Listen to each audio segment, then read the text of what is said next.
할렐루야. 행복한 사람의 공통점 뭔지 아세요? 참 행복해 보입니다. 저 사람은 참 행복자입니다. 특징이 뭐지요?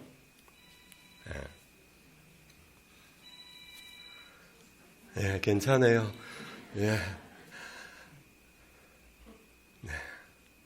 당황하면 더 빨리 못 가요.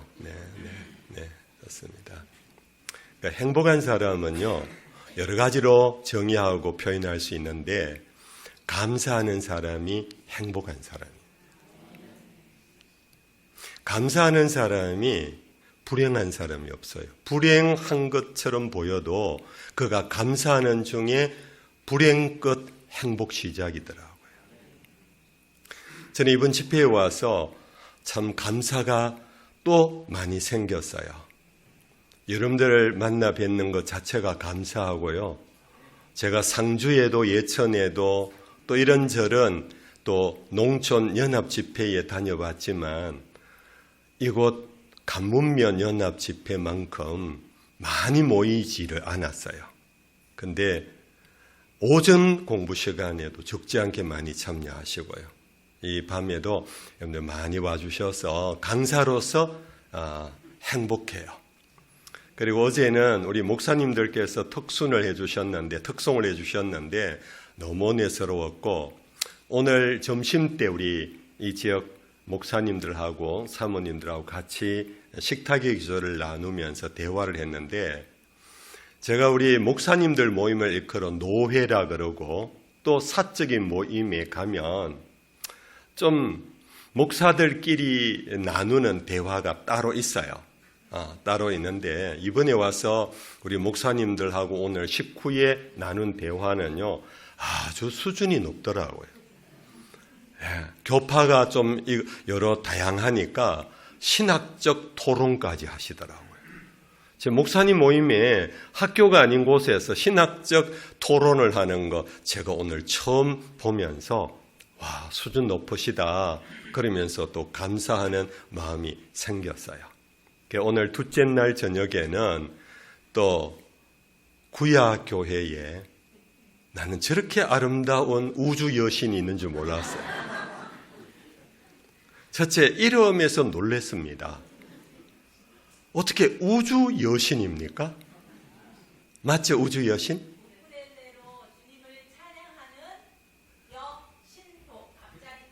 와, 박수 한번 냅시다. 제가 잘 물었어요. 제가 묻지 않았으면 오해하고 갈 뻔했는데, 정말 우주 여신들 정말 고맙습니다. 감사하고요. 제가 우리 윤 목사님, 참 귀한 목사님인데 이번 총무로 맡아가지고 정말 수고를 많이 하시더라고요. 근데 대화를 해보니까 굉장히 지적 수준이 높으시고 그래서 스마트하신데, 교인들을 보니까 그렇네요. 정말 귀한 우리 특송해 주셔서 너무 감사하고요. 대한교회 우리 안내위원들, 이거 오늘 마치는 시간처럼 제가 얘기하는데, 여러분들 정말 안내도 잘해 주시고 환대해 주셔서 너무 고맙습니다. 그리고 이곳저곳 제가 보니까 오는 길이 캄캄하더라고요. 캄캄해서 도시에는 가로등이 있는데 여기는 가로등도 없고, 제가 어제는 첫 초행길인데 아주 무서워서 죽을 뻔했습니다. 근데 물론 여러분들 익숙해서 오시겠지만 그래도 이곳 저곳에서 이렇게 많이 와 주셔서 함께 주 안에서 하나 되는 연합 집회가 이루어진 거 너무 감사를 드립니다. 그리고 오늘 우리 여기 귀한 손님이 오셨는데, 여러분들에게 손님이 아니고 저에게 손님이세요. 우리 장학봉 장로님과 부인 권사님이신데, 저도 우리 장로님 안 지 오래되지 않아요. 어떻게 장로님을 알게 되고 직접 뵈면은 오늘 세 번째인데, 제가 이곳에서 집회한다라는 것을 어떻게 아시고는 오늘 밤에 대구에서 이 먼 거리를 달려오셨습니다. 우리 장로님은 경제 활동을 하셨고 교회에서 장로님으로, 그리고 전공은 음악도 아닌데 대구의 어느 교회에서 찬양대 지휘를 그 20년 가까이, 40년, 죄송합니다. 제가 반을 깎아서 40년을, 그래서 찬양을 너무 좋아하시고요. 즐기시면서 부인 권사님도 아주, 제가 오늘 부인 권사님을 처음 보는 것 같아요. 장로님 아주 미인하고 사시네요. 네. 아무튼 이곳까지 이렇게 와주셔서 너무 고맙습니다. 저는 하나님 은혜로 목회 40년을 마감하고 이제 은퇴한 지 이제 4년 차에 접어드는데, 한 교회에서 담임으로 28년을 목회한 것은 저의 동료나 선배들 가운데 많아요.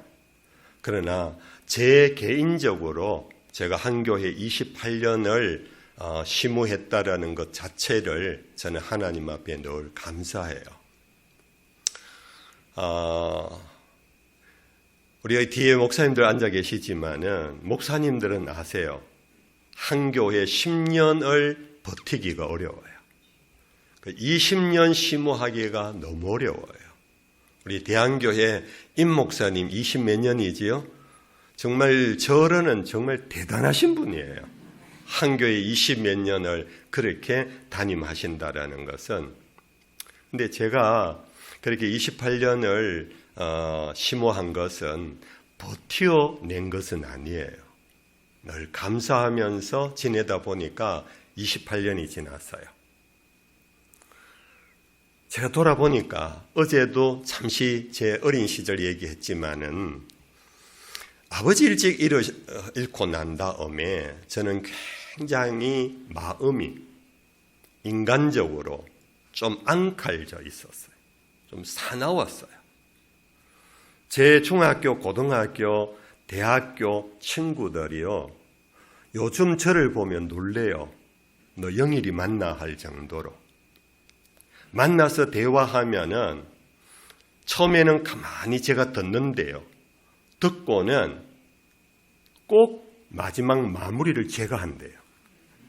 그런데 하고는 거기에 토를 달고 거기에 대하여서 비판을 하고, 그리고는 앙칼진 말을 하고는 끝맺어 가지고 학교 다닐 때 니 참 싫었대 그러더라고요. 참 싫었대. 그런 사람 싫잖아요. 그렇지요?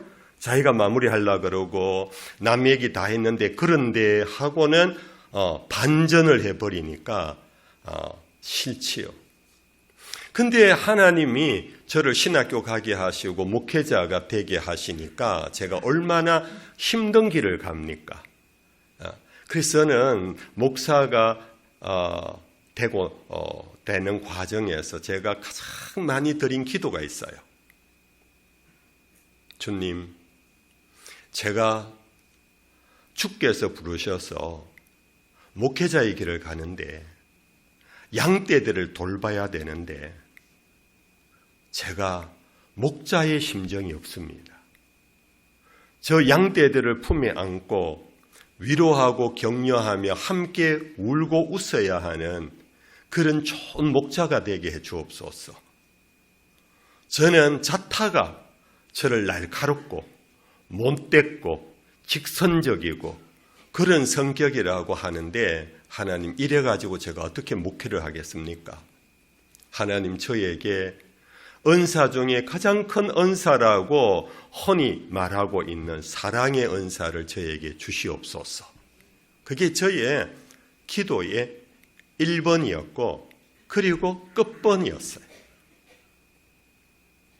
학교 다니면서 나름대로 공부는 열심히 했고 책도 조금 읽어가지고 저에게 입을 열면 할 말들이 많았어요. 그런데 그 말들이 사람들을 살리는 생명의 말씀이 되어야 하고 위로의 말씀이 되어야 하는데, 제 입에서 나가는 말이 바른 말이라는 미명 아래 사람을 치고 사람을 나무라고 사람을 꾸중하는, 그래가지고 제가 어떻게 목회를 하겠습니까? 하고 저는 늘 그렇게 기도를 했어요.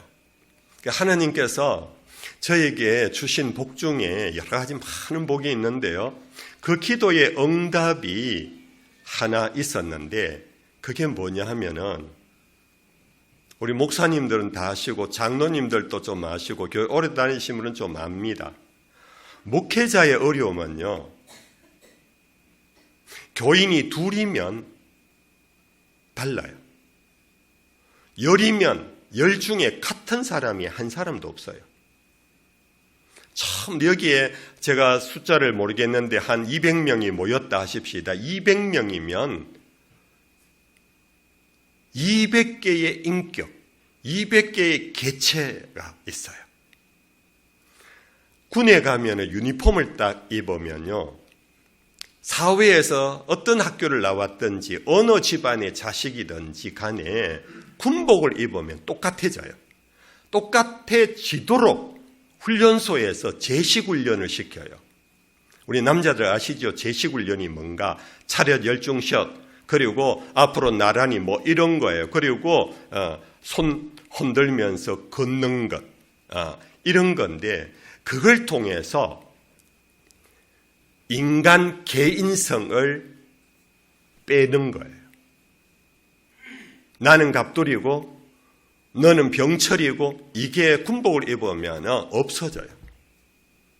그래서 군의 지휘관은요. 제가 여기 군대 지휘관 출신이 있으십니까? 외람된 말이 될지 모르는데 군 지휘관은요. 너무 쉬워요.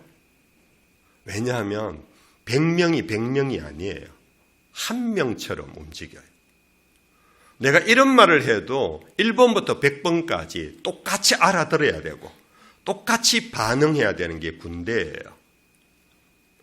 그런데 교회는 한 사람 한 사람에게 맞추어 갖고 그렇게 말을 해야 되고 만나야 되고 그러니까 설교도 처음 들어온 초신자 예수 옛자만 듣고 들어오신 분이 있는가 하면은 목사 뺨칠 정도로 성경을 많이 읽고 성경의 지식이 많은 사람들도 교인 가운데 있어요.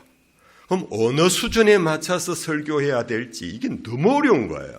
아무튼 목사 어렵다는 얘기 너무 하면 안 되고 그런 중에 참 제가 섬겼던 범어교회는 참 은혜로운 교회, 참 좋은 교회인데 근데 이 세상에는요 천국이 없어요. 이 세상에는 분명히 목사님 최고예요 하는 사람이 있는가 하면은 목사님이 뭐가 좋아 하고 뒷담하고 뒷소리하고 비판하는 사람이 어느 교회든지 다 있거든요. 근데 여러분들도 그런 경험이 있겠지만은 처음에는 박수 쳐주는 사람에게 눈이 가고 기분이 좋아지지만은 박수 받고 돌아서는데 그 누군가가 내 뒷담을 하는 소리 한마디만 들으면요. 앞에 박수가 온데간데 없어져요. 그 재미있었던 즐거웠던 행복했던 마음이 사라져요. 여러분들도 그럴 거예요. 가정생활이나 뭐 이렇게 친구생활, 교회생활 하면 다 그럴 거예요. 근데 제가 목회를 하면서 적지 않은 저의 선배, 동료들, 목사님들께서 한 교회에 오래 있지 못한 까닭 중에 하나가 바로 그런 소리를 감당을 못하면 그런 소리가 사여지면 교회에서 목회하기 어려워요. 병들어요. 그래서 목사님들 중에요. 병드신 분들이 많아요.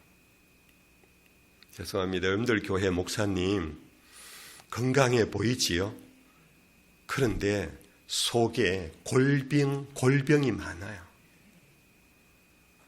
우리 목사님도 골병 들어 있을 거다 생각해도 틀린 것 없어요.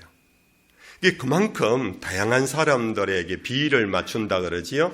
그러다 보면은 정말 마음에 많은 분이 눈앞에서는 목사님 반갑습니다. 오늘 은혜 받았습니다. 우리 교회 너무 좋습니다 해도 돌아가면서 욕하는 소리 한마디만 들어도 마음속에 병이 드는데 하나님이 저에게 주신 기도의 응답은 그게 저에게 들어오지를 않아요.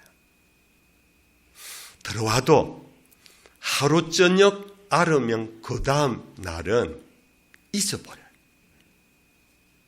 제 머리가요, 좀 괜찮은 편이거든요. 여러분들, 제 설교 오늘 3번째 듣는데 제가 제 원고 없이 설교하는 게 아니고요. 저희 여기에 제 원고가 다 있어요. 그런데 이 원고 안 보고 하잖아요. 제법 머리가 괜찮아요.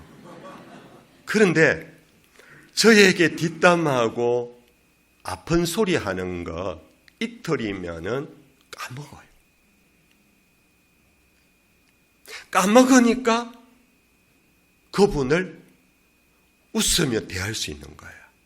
까먹으니까 장로님 지난 주간 잘 지내셨지요? 별 어려움 없습니까? 이게 가식이 아니고 진심으로 그렇게 대할 수 있었어요.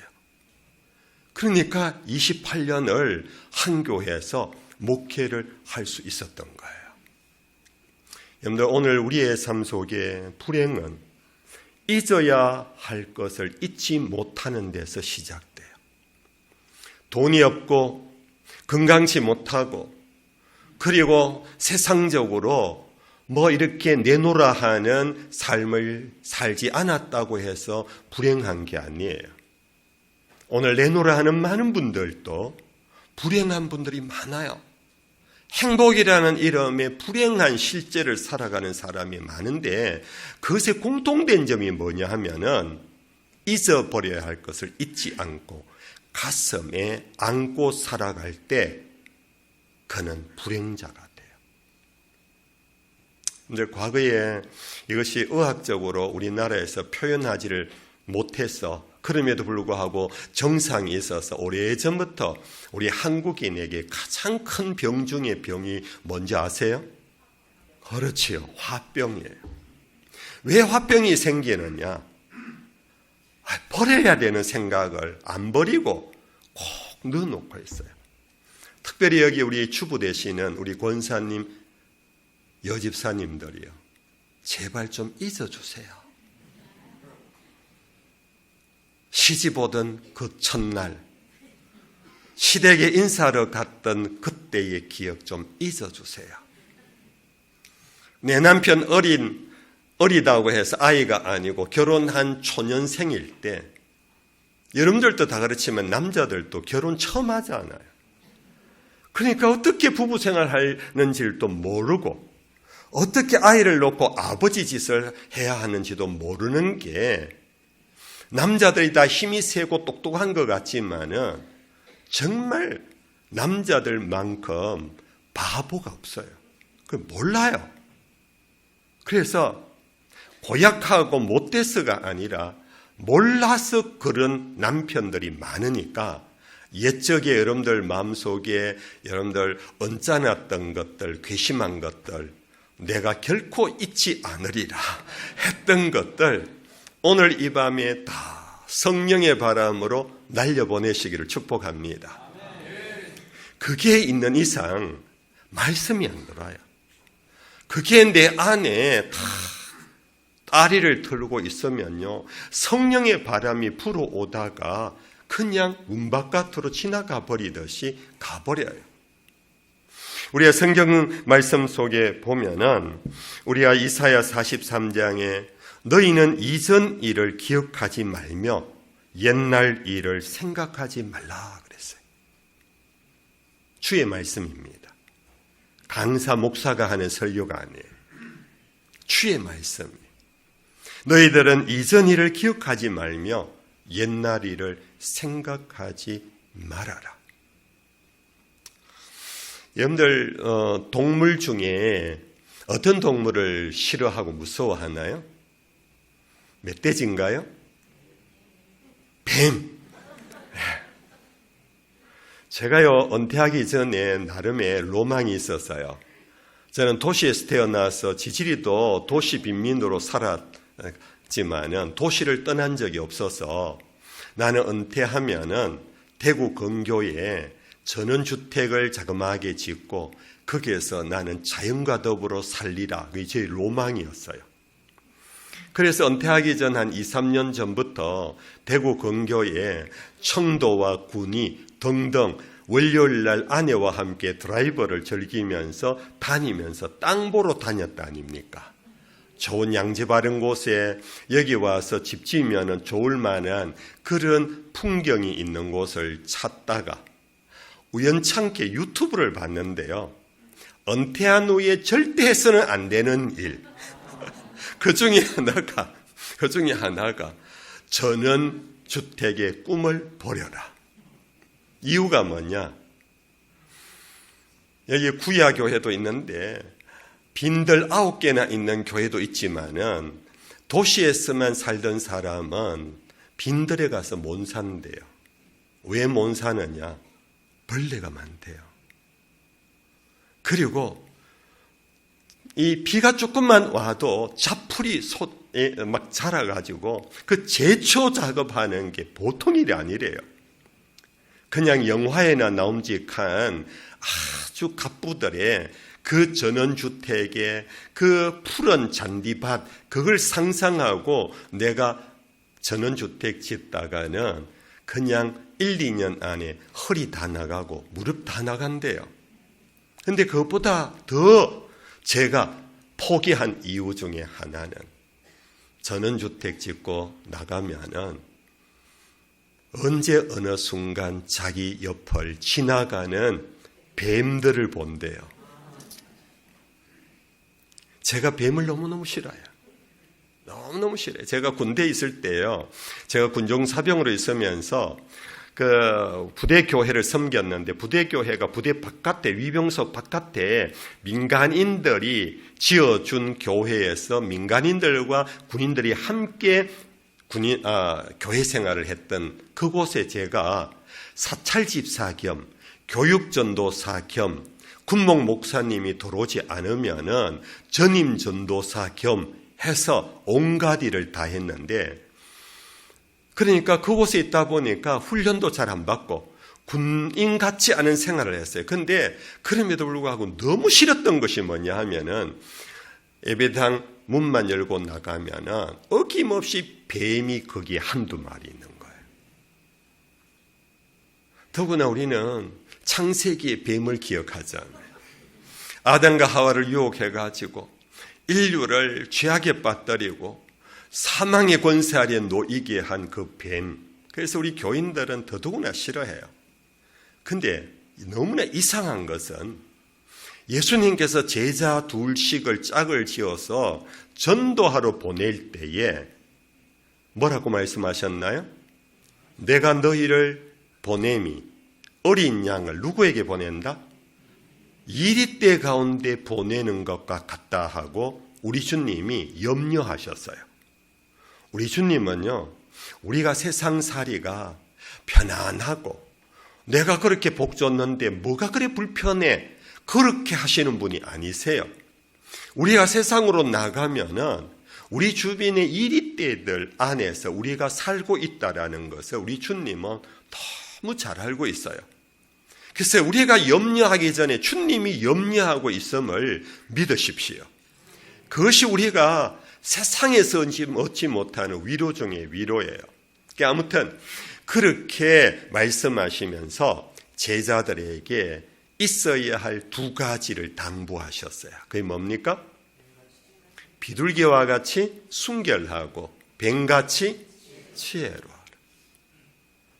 아니 우리가 가장 싫어하는 사탄의 상징인 뱀을 두고 뱀같이 지혜로워하라. 이 의미가 뭘까요? 뱀의 지혜. 예수님도 본받으래요. 뱀의 지혜, 하와를 유혹한 유혹의 지혜, 그걸 두고 말씀하지 않은 것은 분명할 거고, 뱀이 어떤 지혜가 있을까요? 세상을 사는데 이리떼를 극복하고 이겨나갈 수 있는 뱀의 지혜. 제가 그래서 책을 좀 찾아봤어요. 도대체 뱀은 어떤 동물일까? 제가 너무 싫어하기 때문에 상상도 안 했던데 그 구절을 읽으면서 제가 조금 공부를 했어요. 뱀은요, 몇 가지 특별한 지혜가 있대요. 하나는 뱀은 여러분들 우리가 아는 대로 기어다녀요. 뱀은 기어다녀요. 뱀이 기어다닌다는 것은 의미가 뭐냐 하면은 세상의 어떤 동물보다도 자기를 낮추는 거예요. 그래서 뱀에게는 특별한 천적이 없대요. 뱀이 스물스물 기어다니는 것이 보이지 않으니까 야수들이 뱀 잡아 먹으려고 달려드는 호랑이도 없고 사자도 없고 늑대도 없고, 그래서 아예 뱀은 잡아먹을 대상으로 별로 안 여긴대요. 우리가 세상을 살면서 이것을 성경적인 용어로 치면은 겸손한 삶의 태도예요. 고개를 쳐드는 순간 맹수가 포착해요. 그러면서 달려들어서 먹잇감이 되는 거예요. 그런데 고개를 떨어뜨려요. 땅에 몸을 붙이고 다녀요. 그러니까 달려드는 원수가 없는 거예요. 두 번째, 뱀은 다른 동물들은 조폭 문화가 있어요. 조폭 문화. 여러분들, 조폭은 어떻게? 조폭 문화의 특징이 뭐지요? 몰려다녀요. 조폭들이 혼자 다니는 것은 별로 없어요. 조폭들은 함께 여러분들 아시잖아요. 영화에서나 보면 항상 어깨 깍두기 머리 해가지고 서너 명 이상 항상 함께 다녀요. 여러분들, 뱀은 무리지어 다니는 것이 거의 없어요. 함께 다녀야 자기들보다 힘센 동물이 안 달려드니까 함께 있으려고, 그것이 그들의 하나의 생존의 하나의 기술로 여기지만, 오히려 그것이 더 큰 힘이 세고 빠른 동물에게 포착이 되면요, 먹잇감이 많으니까 오히려 더 사냥하기가 쉬워요. 10마리 중에 한 마리만 잡으면 되니까. 10마리의 무리지어 다니는 그런 것은 오히려 죽기 십상이래요. 그런데 뱀은요, 항상 혼자 다닌대. 혼자.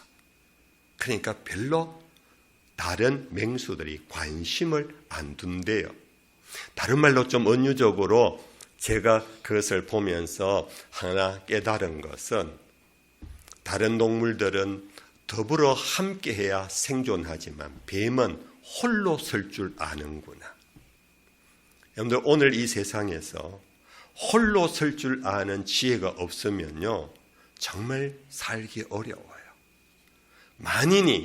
만인에 대한 투쟁이 이 세상의 역사예요. 그래서 둘이 함께, 10명이 함께, 그러나 그 둘 안에 언젠가는 깨어지고 서로가 믿었던 도끼에 발등 찍히는 일이 있어요.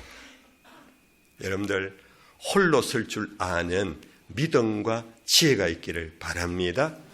우리는 주님이 나와 함께 하면은 세상을 두려워할 필요가 없는 신자들입니다. 아멘. 주님이 나와 함께 하면 돼요. 나는 남편 없이 못 살아. 나는 아무개 없이 못 살아. 그러면은요, 결국 우리 삶이 힘들어져요. 그러나 홀로 설 줄 아는 그 지혜와 담대함, 그것이 바로 뱀의 지혜라는 거예요.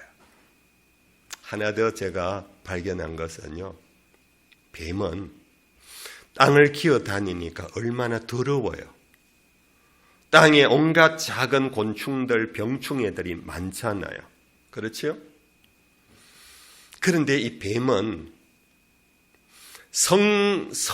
다 자란 뱀은 석 달에 한 번씩, 조금 중간 뱀은 한두 달에 한 번씩, 그리고 어린 뱀은 3주 내지 4주 만에 한 번씩 탈피를 한대요. 탈피 아시지요? 허물을 벗는다는 거예요. 뱀은 자기가 땅을 기어다니면서 이렇게 자기 몸에 아주 많은 병충해를 이겨낼 수 있는 것은 물에 들어가서 씻고 나오는 것도 아니에요. 툭툭 털 수 있는 것도 아니에요. 여러분들, 뱀은 끈적끈적한 어떤 표피에 그런 것이 있잖아요. 근데 그것을 벗긴다는 거예요. 제가 이 얘기하려고 길고 긴 뱀 얘기를 했습니다. 여러분들, 우리가 세상 저마다 먼 길을 가요. 이 가운데 200명 가운데 어느 하나도 은유적으로 짧은 길을 가는 분이 없어요. 먼 길이라는 것은 험하고 내일을 알 수 없는 불확실한 인생길을 가는 거예요. 누구도 보장된 그런 인생이 없어요. 그래서 저마다 먼 길을 가는 중에 저마다 다 뱀처럼 온갖 삶의 병충들이 붙어가지고 이런저런 아픔을 주고 고통을 주고 정말 우리 인생 살기가 어려운 인생인데 뱀의 지혜를 배워라. 탈피해라. 벗겨버려라. 벗어버려라. 옛적 일을 생각하지 말고 기억하지 말아라. 네가 여기까지 오면서 너에게 상처 준 이른바 심리학적으로 트라우마를 갖고 있는 분들이 많잖아요. 트라우마라 그러면요, 제만큼 많은 사람이 없을 거예요. 잠시 어제도 말씀드렸지만은 정말로 저는 상처가 많은 사람이에요. 그런데 하나님의 은혜로 그것이 한 겹질 벗겨지고 두 겹질 벗겨질 뿐 아니라 교회 바깥의 사람에게서도 받은 상처가 많지만은 교회 안에서 받는 상처가 우리 목회자에게는 너무너무 많아요. 그것을 뱀처럼 껍질을 벗겨버려야 돼. 목회자만 그런 게 아니더라고요. 제가 목회하면서 교인들이 저에게 와서 상담을 요청하면서 많은 얘기가 목사님 정말 너무 힘들어요. 집사님 왜요? 제가요 교회를 계속 다녀야 할지 모르겠어요. 왜 그런데요? 목사님, 저는 세상에도 친구가 많고 세상에 많은 어떤 관계가 있는데 교회만큼 인간관계가 어려운 곳이 없어요. 목사님 교회면 은혜 받고 교회 오면 예배드리고 찬송하고 사랑합니다 그러고 인사시키고 그렇게 하는데 목사님 모르시지요? 우리가 교회 생활에서 얼마나 상처를 많이 받는지 그러더라고요. 여러분들 교회는 안 그럴 줄로 믿습니다. 그런데 반응이 없잖아요. 다 있다는 거예요. 다 있다는 거예요. 그런데 교회 생활을 하면서 집사님도 장로님도 권사님도 여러분들 교회 생활을 하면서 받는 그 상처를 그대로 갖고 가면은 우리는 여러분들 정말 주님의 나라 가기 전까지 너무 고달픈 신앙생활을 하는 거예요. 그래서 어떤 분은 그러더라고요. 목사님, 아예 제가 예수를 안 믿었더랬으면 제가 마음이 편할 텐데 제가 예수를 믿고 난 다음에 그렇다고 교회를 떠날 수도 없고 예수를 버릴 수도 없고 이 교회 끝까지 다녀야 되는데 이 상처를 안고 제가 어떻게 계속 다녀야 할지 모르겠습니다. 여러분들 혹시 그런 분이 있다면 여러분들 기도하세요. 하나님 잊어버릴 수 있도록 도와주옵소서. 껍질을 벗겨낼 수 있도록 도와주시옵소서. 그것이요 의지로 안 돼요. 의지로 안 돼요. 내 결단으로 안 돼요. 하나님의 은혜가 필요해요. 하나님의 은혜가.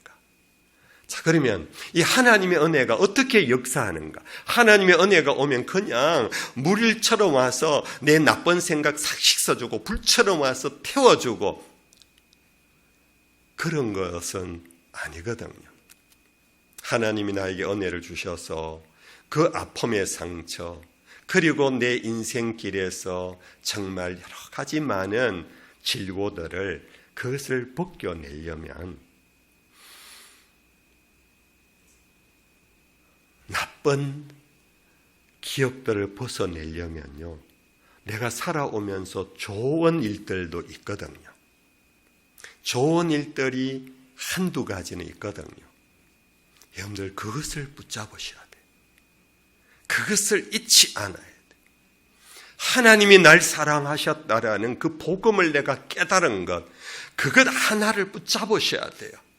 내가 기도하면서 하나님의 임재를 경험한 것, 내가 그것을 붙잡아야 돼요.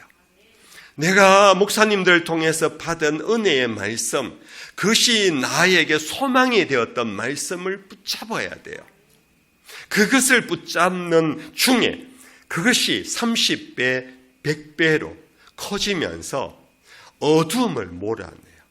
나쁜 기억들을 상쇄시켜 버려요. 내 속에 좋은 것들을 계속해서 배양시키지 않으면 나쁜 것이 계속해서 나를 지배해요.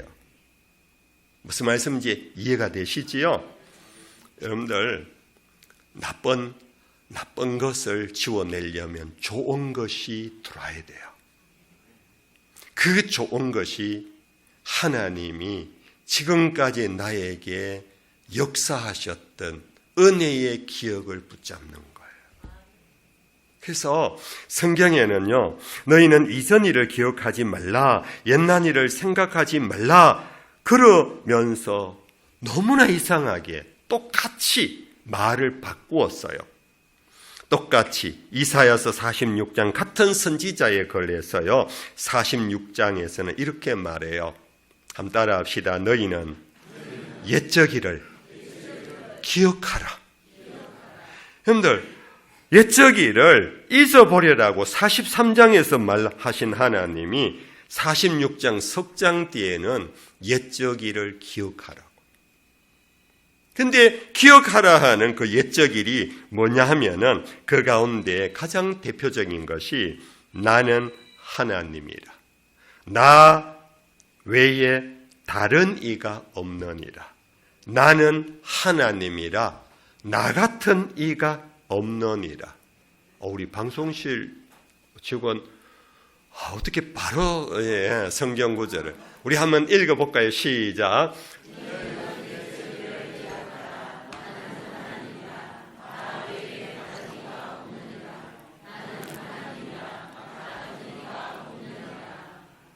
우리가 기억해야 될 일 중에 가장 중요한 핵심은 하나님을 기억하는 것.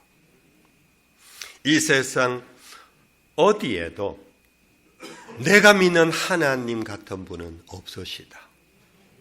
내가 믿는 그분이 유일하신 하나님이시다.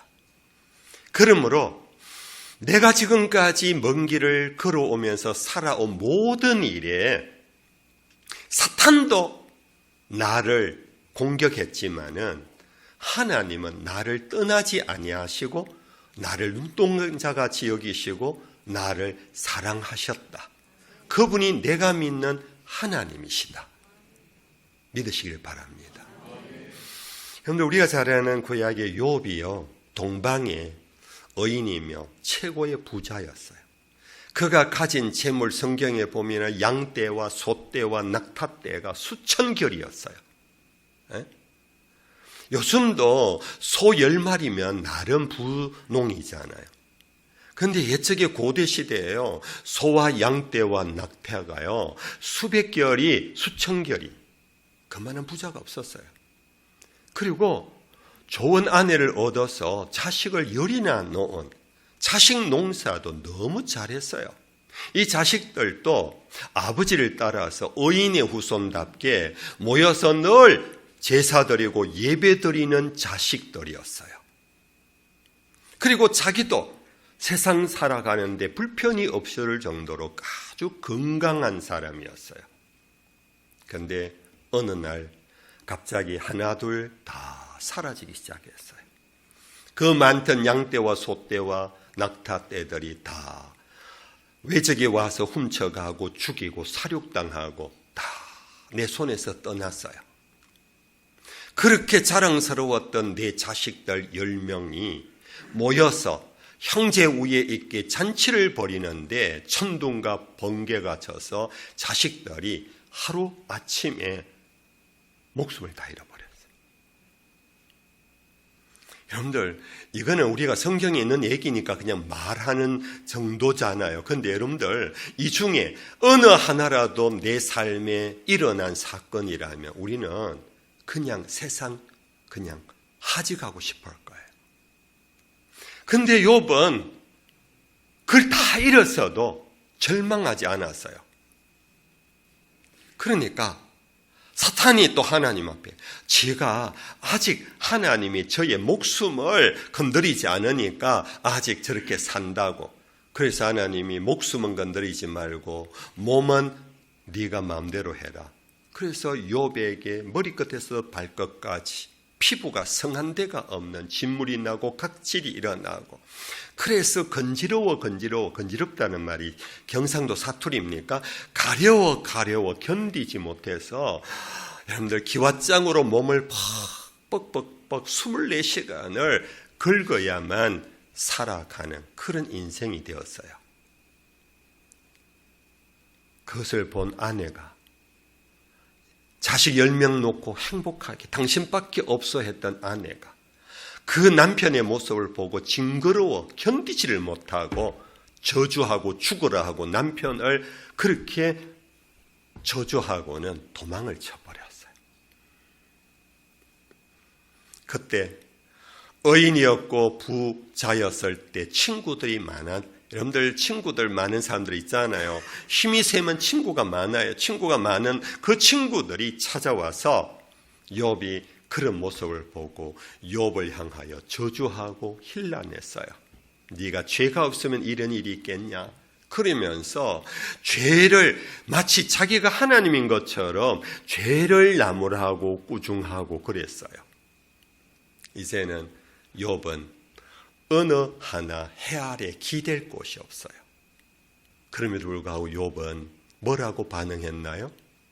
내가 이 땅에 적신으로 왔은즉 벌거벗은 아기로 태어났는데 내가 적신으로 벌거숭이로 돌아간다고 해서 내가 하나님을 원망할 수 있으랴. 주신 이도 하나님이시여, 거두어 가시는 이도 누구? 하나님이시라. 여러분들에게 이사야가 너희는 잊지 마라, 기억해라. 하나님 나 여호와를 기억해라. 세상 모든 만물의 창조주요 주인이신 하나님을 기억해라 하는 것은 그 환난과 공고와 정말 이것은 표현할 길 없는 고통 속에서 살아날 수 있는 길은 이 모든 것들을 허락하시고 주관하시고 통치하신 하나님께서 이 모든 일에 치유자가 될 것이고 새롭게 하실 분이 될 것이라는 것을 기억해라는 거예요. 그 길만이 살 길이라는 거. 그 길만. 혹여나 여러분들 중에 욥만큼은 아니라 할지라도 답답하기 그지없는, 남의 자식은 그래도 잘 되는데 우리 자식은 목사님 왜 그렇게 안 되는지 몰라요. 내 남편은 내가 시집 와서 40년을 전도했는데 아직도 술 마시고 교회 안 옵니다. 제가 목회하면서요 그런 얘기를 많이 들었어요.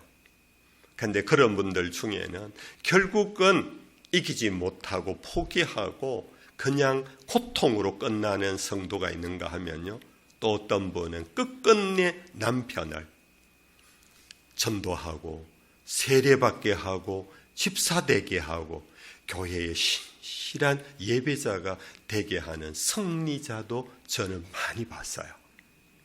중요한 것은 잊어버릴 것 잊어버리되 잊지 않아야 할 것 누구라고요? 하나님.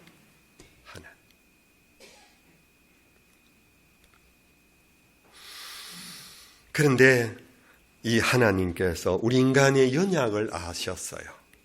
오늘 이 본문 뒷부분에 가면은 하나님은 인생이 진토임을 아셨다, 그런 말씀이 있어요. 진토라는 게 뭡니까?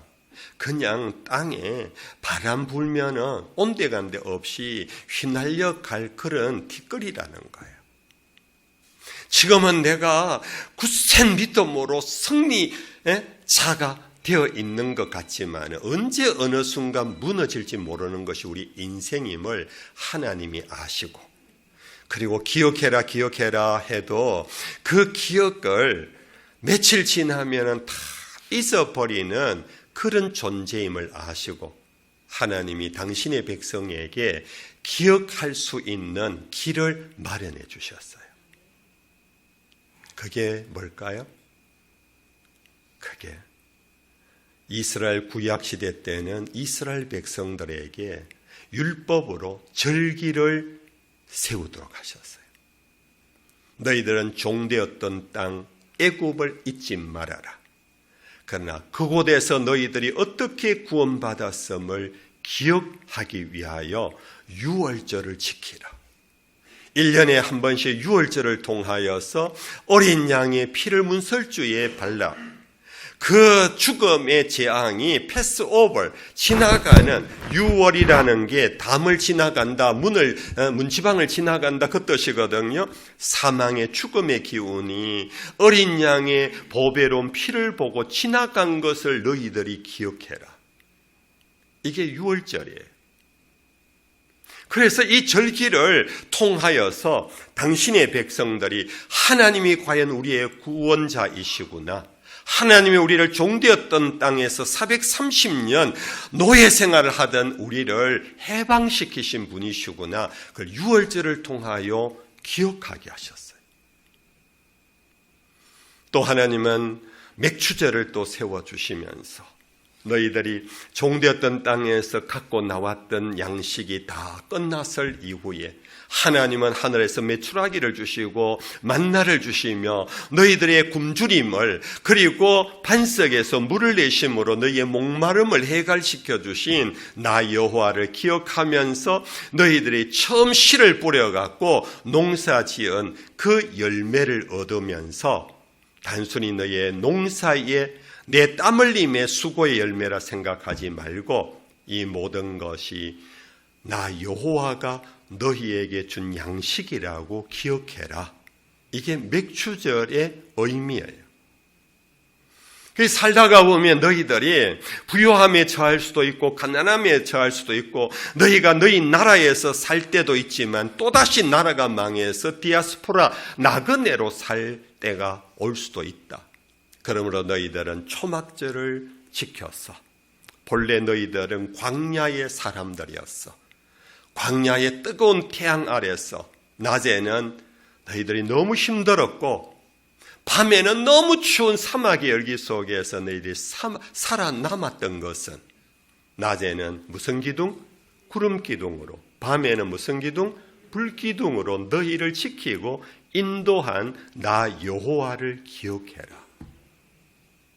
이게 이스라엘의 3대 절기예요. 이 절기의 의미와 목적이 분명한데 세월이 흘러가면서 이스라엘 사람들은 그냥 절기를 지키는 데 바빴어요. 그 의미를 생각하고 그 절기를 통하여 하나님을 기억하고 하나님의 구원의 사건을 기억하고 그 하나님이 지금도 나의 하나님임을 기억하도록 하는 것이 절기인데, 여러분들 오늘 우리들도 그렇지 않나요? 여러분들 우리가 주일을 왜 지키나요? 주일 성수를 우리 한국교회만큼 열심히 있는 사람이 없었잖아요. 주일을 왜 지키나요? 원래는 과거의 안식일은 주의 마지막 날 토요일이었잖아요. 천지를 창조하시고 일에 되는 날 쉬셨더라. 이 날을 거룩하게 하여 인간들에게 쉼을 주셨어요. 여러분들 생각해 보세요. 인간이 천지 창조가 6일 만에 지어졌잖아요. 완결되어졌잖아요. 그런데 인간이 언제 만들어졌나요? 마지막 날 6일째 만들어졌어요. 그런데 인간은 만들어지자마자 그 다음 날 안식일이었어요. 뭘 했다고? 땀 흘린 일도 없어요. 수고하고 애선 일도 없어요. 그러므로 안식일은 물론 노동자들, 수고한 자들에게 쉼을 주기 위하여 세운 하나님의 법이지만 본래 그 의미는 그 안식일을 통하여 창조주 하나님을 기억하도록 한 날이에요. 그래서 출애굽기 20장에 보면은 이 안식일을 기억하여 너희들이 거룩히 성일로 지키라 하면서 창조주 하나님에 대하여서 언급하고 있어요. 신명기에서도 동일한 안식일 법을 그렇게 가르치고 있는데, 근데 우리는 지금 주의 마지막 날에서 주의 첫날로 옮긴 것이 지금 주일이잖아요. 이게 왜 그렇게 됐을까요? 이 얘기 다 하면 오늘 밤새야 되니까 여러분들 아실 것 같아서 넘어옵니다. 왜 우리가 주의 첫날로 옮겨졌느냐? 이 날은 무슨 날인가요? 안식 후 첫날 어떤 일이 있었나요? 예수님이 무덤에서 사망 권세를 이기시고 부활하신 날이에요. 초대 기독교회는 이스라엘의 전통 따라 주의 마지막 날 토요일을 안식일로 지키는 유대인들과 같이 사도행전 3장에도 보면은 안식일에 베드로와 사도 요한과 야고보가 성전에 기도하러 올라가는 그 장면이 나와요. 기도 시간을 지켰어요. 그러나 함께 그들에게는 그 쉬는 날보다 더 중요했던 것이 예수 다시 사셨네. 예수 다시 사셨네. 예수가 사망의 권세를 이기시고 영원한 생명의 주가 되신, 그냥 십자가에서 내 너희들 죄 다 사했대 나중에 천국에서 보자 하시고 끝난 것이 아니라, 그 죽음 십자가로 끝났다면은 고린도 전서 제15장에 우리의 믿음은 헛것이라 그랬어요. 주께서 다시 사심이 없다면은 우리를 위하여 죽으신 속죄의 사건이 정말 맞을까? 믿음이 헛것이 돼요. 근데 주가 부활하셨으므로 우리를 위하여 죽으심을 확정한, 이것은 참된 사건이고 우리에게 죽음 후에 영원한 생명을 주신 일로 우리에게 그것을 보증한 것이 바로 부활의 사건인데, 초대 기독교회는 점차 부활이 그들에게는 참 안식일이었던 거예요. 이 땅에 수고하고 무거운 짐을 져도 부활이 없다면 우리는 참 안식이 없어요. 그렇지 여러분들? 우리가 부활이 없고 하나님의 나라가 없다면 이 땅에서 아무리 좋은 휴가지, 휴양지에 가서 시간을 보내도 참 안식은 없어요. 그래서 우리는 이 주일을 지키는 거예요. 이 주일은 이름 그대로 주의 날, The Lord's Day예요. 주님이 부활하신 날이에요. 우리가 이 날 그냥 예배하는 날 7일 중에 하루 아무 때나 예배 드리면 된다, 거의 맞거든요. 그런데 어느 날을 드리든지 간에 그 의미가 뭐냐 하면은 나를 위하여 죽으신 그분이 나를 위하여 다시 살아나셨다. 이걸 기억하는 것이 바로 주의 날을 지키는 이유이고 목적인 것입니다. 여러분들이 주일날 예배드리러 올 때 이것을 꼭 기억하십시오. 나는 지난 한 주간 세상에서 정말 죽은 자의 방불한 삶을 살았지만 오늘 부활하신 주님을 만나러 나는 간다. 부활하신 주님이 나를 초대하셨다. 나는 그 부활하신 주님과 함께 다시 내 가정과 세상으로 나간다. 할렐루야. 여러분들, 이것이 바로 기억인 거예요. 세상 살면서 나쁜 기억을 몰아낼 수 있는 것은 이 주일 하루 부활의 주님을 기억하는 순간 모든 어둠과 혼돈과 공허를 몰아내고 빛으로 가득할 수 있는 것이 바로 이 사건을 기억하는 순간. 그 기억이 단순히 우리의 지적 능력이 아니라 성령께서 도우셔서 감동으로 그것을 기억한다면 우리에게는 매주 부활의 날을 맞이하게 될 것입니다. 오늘 우리 목사님들하고 예배에 대한 여러 가지 얘기들을 많이 나누었어요. 그런 중에 성찬예식에 대한 얘기도 나누었어요. 성찬예식은 우리 합동측은 1년에 한 2차례 하잖아요. 근데 좀 더 성찬을 종기 여기는 또 다른 타교단은요, 한 달에 매달 한 번씩 하는 데도 있고, 어떤 목사님은 목회 철학에 따라 매주 하는 그런 교회도 간혹 있어요. 근데 여러분들 성찬은 뭐지요? 성찬은 그냥 예수님의 살과 예수님의 피를 여러분들 먹는 날인가요? 먹는 날인가요? 우리 교회에 아직 세례받지 않은 초신자가 와가지고 성찬 예식에 전부 다 떡과 잔을 받는데 세례받지 않는 사람은 못 먹습니다. 장로님들이 먹지 못하게 했어요. 뿔 따고 이래놨어요. 아니, 먹는 것 갖고 째째하게 이럴 수 있나 이래 된 거예요. 근데 여러분들 이것은 빵과 포도주의 문제가 아니에요. 단순히 예수님의 살과 피기 때문에 먹어야 하는 게 아니에요. 그것을 기억하지 않으면 그것은 의미가 없어요. 그 성찬을 하면서 누구를 기억합니까? 예수님께서 이를 시행하여 나를 뭐하라? 기념하라. 기념이라는 것은 기억입니다. 나를 기억해다오. 그래서 천주교에서는 여러분들 어떤 천주교회는 매일 새벽 미사가 있더라고요. 주일마다 그들은 미사를 해요. 미사에는 항상 성찬을 해요.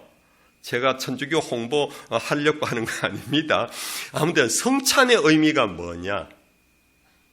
성찬의 의미는 그것은 날 위하여 죽으시고 날 위하여 부활하신 그분이 마지막 날 제자들에게 떼어주시면서 이것은 내가 너희를 위하여 찢기는 내 살이요 이것은 내가 너희를 위하여 흘리는 새 언약의 피니라. 이것을 내가 올 때까지 계속 시행하여 너희가 이것을 먹고 마실 때마다 나를 기억해다오. 주님의 부탁입니다. 그냥 기억을 하지를 못할 것 같아서 성찬 예식을 예수님이 아예 막 제정을 해버렸어요. 아예 막 그 제도를 예식을 만들어 놓고 제발 너희들 내가 너희를 위하여 이 땅에 왜 왔는지 내가 이곳에서 무엇을 했는지 병자 고치고 바다 위 걸은 거 그런 어떤 것만 생각하지 마라. 내가 온 것은 바다 걸으려고 온 게 아니다. 내가 온 것은 너희들의 죄를 위하여 내가 대속의 어린 양이 되기 위하여 왔다. 그것을 기억해라. 이것을 먹는 자는 그의 죄가 용서함을 받는다는 것을 기억해라. 이것을 먹음으로 죽음으로 끝나지 아니하고 부활하신 새 생명의 주를 기억해라. 할렐루야. 여러분들 부흥회는요, 부흥회라는 의미가 뭔지 아세요? 부흥회는 우리가 자꾸 지쳐가잖아요. 힘이 떨어져 가잖아요. 왜 교회 생활하면 힘이 떨어지고 지쳐가나요? 바로 이 복음의 기억이 희미해서, 주님의 기억이 희미해서. 다 예수님 아는 것 같고 다 성경 아는 것 같지만은 우리의 삶의 중심에 예수님이 없어요. 예수님 없이도 살아갈 만한 세상이 되어버렸어요. 예수님에게 와서 기도하지 않아도 나가서 열심히 일하면 하루 시간당 알바를 해도 내 먹고 살아요. 그러니까 일용할 양식을 주옵소서라고 할 필요가 없어요. 내일 오전 공부에 주기도문 2번째 시간을 할 건데요. 근데 우리 주님은 일용할 양식을 주옵소서라고 기도하라고 그랬어요. 그걸 안 하면 일용할 양식을 안 준다가 아니고 그것조차 뭡니까? 그 기도를 통하여 모든 생명의 권한은 누구시라고요? 하나님이시다. 하나님.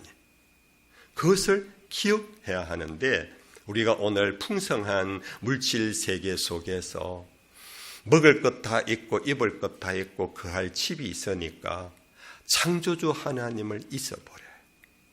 날 위하여 죽으신 주님을 잊어버려요.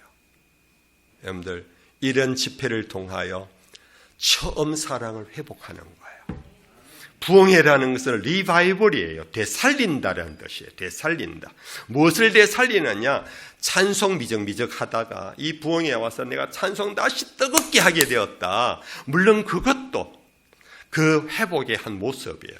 그런데 박수를 뜨겁게 치는 것이 아니라 박수를 칠 수 있는 뜨거운 주님의 사랑을 되찾는 거예요. 아멘. 주님 없이는 나는 못 삽니다 하고 주 앞에 목 놓아 울 수 있는, 고함치는 것이 부르짖음이 아니에요. 내 가슴의 간절함이 부르짖음이에요. 목소리는 크지 않아도 내 마음에 주 없이는 살 수 없다라는 그 애절함, 그것을 회복하는 것이 이 집회의 목적이에요. 우리 대한교회를 비롯해서 이 간문면의 17개 교회, 여러분들 귀한 성도님들이요, 1년에 처음 시작하는 1월 달에 이 집회를 통해서 주님의 사랑, 주님의 그 놀라운 은혜, 창조주 하나님, 그의 독생자 예수 그리스도, 그분이 나에게 어떤 분이신가를 다시 회복하고 그것을 기억하고 그 기억 속에서 여러분들 세상을 이겨내는 여러분들이 다 될 수 있기를 축복합니다. 이제 말씀을 맺을게요. 오늘은 일찍 끝내려고 그랬는데, 이제 오늘 본문에 보면은, 오늘 본문에 다윗이 하나님의 모든 언택을 뭐하라? 2절 말씀 한번 떼어주실래요? 2절 말씀 다시 한번 읽어봅시다. 2절 말씀 시작. 내 영혼아 여호와를 송축하며 그의 모든 은택을 잊지 말지어다. 기억하라는 거예요. 기억하는 도구로 다윗은 뭘 했느냐? 노래했어요. 다윗은 어린 소년 다윗이 양떼들을 이끌고 초원에 나가서 구야동에 가서 양들이 풀을 뜯어 먹고 있는 동안 얼마나 심심했겠어요. 심심하면요 앉게 돼요. 심심하면 앉으면 졸게 돼요. 그러면 게을러져요. 그런데 다윗은 어릴 때부터 노래하기를 즐거워했어요. 우리 우주 여신들처럼 비파도 치고 악기가 있는 악기를 다 동원해서 다윗은 찬양꾼이었어요. 그 찬양을 부르면서 창조주 하나님을 노래했어요. 우리 시편에 보면은 해더라 별더라 달더라 여호와를 찬양하라. 대양더라 강더라 바다야 여호와를 찬양하라. 이 찬양하다 보면요 나 혼자에서 점차 확장이 돼가요. 나 혼자 찬양하는 것이 아니라 너무너무 찬양의 그 황홀성에 빠지면요 막 하늘을 바라보면서 하늘아 바라보는 순간 하늘이 막 찬양하는 것 같아요. 막 내 속에 찬양이 뜨거워지면요 막 새들이 함께 찬양하는 것 같아요. 함께 온 만물과 함께 찬양하는 모습이 나와요. 그런 중에 모든 것을 지으신 이를 기억하는 거예요. 어린 양을 나에게 맡기신 그분을 기억하는 거예요. 오늘 나에게 일용할 양식을 주시는 그분을 기억하며 찬양하는 거예요. 여러분들 찬양 많이 부르기를 바랍니다. 가지수를 많이 부르는 것이 아니고 부를 때마다 찬송을 부른 중에 주께서 나에게 베푸신 은택을 잊지 마라. 은혜를 기억해라. 찬송을 부를 때 여러분들 가장 중요한 것은 곡조도 중요하지만은 가사예요. 제 어릴 적에 우리 믿음의 어른들은요 참 음악을 배운 적이 없어요. 저희 어머님 두고 얘기를 할까요? 저희 어머님 국민학교도 못 나와 1919년생이니까 일제강점기 때에 어제 조금 얘기했지요. 학교 문에 가본 적이 없어요. 근데 교회를 다니면서 목사님 말씀을 듣고 찬송을 따라 부르다 보니까 한글이 트이기 시작한 거예요. 근데 옛날 어른들 찬송가를 보면요 가사만 있는 찬송가 아시나요? 악보가 없어요. 근데 가사만 있는데 남들이 부르는 것 따라 부르다 보니까 얼마나 찬송 박자도 잘 맞추시고 그 음도 잘 맞추시는지. 근데 그것보다 더 놀라운 것은 저희 믿음의 선배들, 어머님, 아버님, 목사님들의 기도, 찬송 안에는요 감격이 있었어요. 감동이 있었고 눈물이 있었어요. 기도하다가만 울지 않아요. 찬송 부르다가 우셨어요. 찬송 부르는 중에 절망이 희망으로 바뀌었어요. 찬송을 부르다가 어두움이 거두어지고 환한 빛을 받아요. 이게 찬송 생활의 권능이에요. 우리 사랑하는 성도 여러분들, 이 집회를 통하여 찬송이 회복되기를 축복합니다. 찬송을 이 예배 시간에만 아니라 여러분들이 집에서도 입을 열어 찬송하세요. 그러다 보면 가사가 하나님의 말씀에 근거한 찬송 가사도 마찬가지로 살았고 운동력이 있는 것처럼 내 영혼을 건드려요. 내 마음을 건드려요. 그 가사가 치고 들어오면서 지금까지 지내온 것 주의 크신 은혜라. 이 찬송을 여러분들 정말로 마음으로 부르게 되면요 눈물이 쭉 흘러져요. 그런데 오늘 이 찬송은 추수감사절 18번이에요. 송구 영신예배 때 18번이에요. 근데 제가 어릴 때에 가장 많이 들었던 찬송이 이 찬송이었어요. 복에 거는 강림하사. 여러분들 아시지요? 우리 부모 때는 너무 가난했어요. 나라 전체가. 그럼에도 불구하고 복에 거는 하나님이시라. 그 찬송을 부르면서 마음이 부자가 되었어요. 그 찬송을 부르면서 희망을 가졌어요. 이천지간 만물들아 복 주시는 주 여호와. 여러분들 이 세상의 만물들도 하나님의 복으로 생명을 유지하는구나. 그런 중에 우리 어머니 때, 우리 선배들 때는 여러분들 미국도 안 가보고 태평양도 건너본 적이 없고 비행기도 타본 적이 없지만은 이 세상에 있는 만물들아 주 여호와를 찬양하라고 하는 그 가슴이 눈이 떠여져서 세계를 볼 수 있었던 것입니다. 그래서 선교는요, 지금 우리 한국교회가 얼마나 부유합니까? 지금 엘리트 선교사로 준비된 사람 많잖아요. 그런데 우리나라가 선교의 시작은 70년대 빌리그레함 집회 때, 그때 은혜 받고 선교사로 헌신했어요. 그때는 우리나라 해외 여권이 안 나올 때였어요. 우리나라가 해외에 함부로 못 나갔어요. 남북관계 때문에 그렇게 못 나갔어요. 그런데 우리 젊은이들이 여권도 없는데 선교사가 되겠다고 헌신했어요. 그런 분들이 우리나라 한국교회의 선교 프론티어들이었어요. 그들이 바로 나가서 단순히 복음만 전한 것이 아니라 대한민국의 뭡니까? 교민 대사들이 되었어요.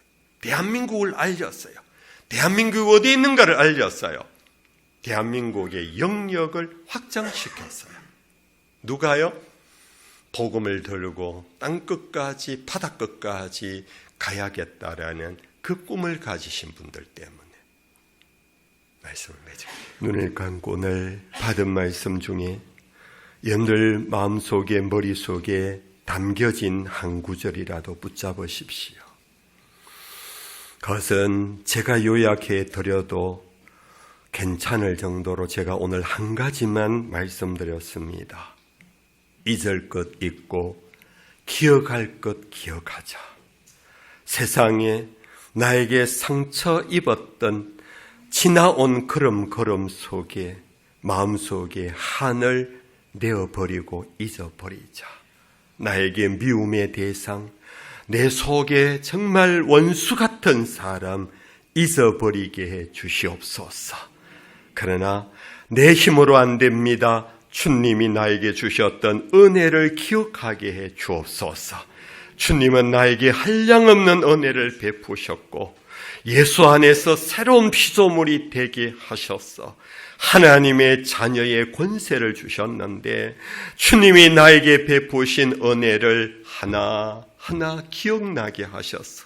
그 기억 속에서 감사와 찬송을 올리게 해 주시옵소서. 이번 집회를 통하여 감사를 회복시켜 주옵소서. 이번 집회를 통하여 하나님 은혜를 회복시켜 주시옵소서.